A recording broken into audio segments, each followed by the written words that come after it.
పరమాత్మకి ఎట్లుంటుంది, ఏది లేకున్నా సరే ఆయన ఆకలిక్కడు, పరీక్ష ఆయన ప్రేమ అంతే. అక్కడ ఇంత కాలు పెట్టాలనే ప్రేమ ఆ భక్తుడి నిరంతరం హరినామంతో నిండిపోయిన గోమం అది.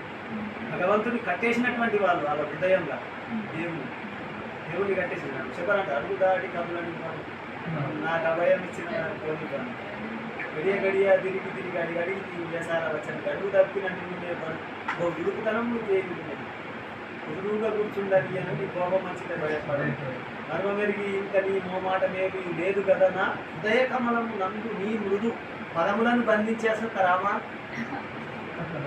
ఎటుపోతావు దానికి పరమేశ్వరుడు. అప్పుడు అన్నాడు భగవంతుడికి రాగానే పాపం ఏంటంటే ఎప్పుడో కరెక్ట్ ఉండాలి, గుట్టెక్కలు తీసి కృష్ణుడికి పోగానే తీసి పెట్టిండు. పరమాత్ముడు ఆనందంగా ఆరగించింది.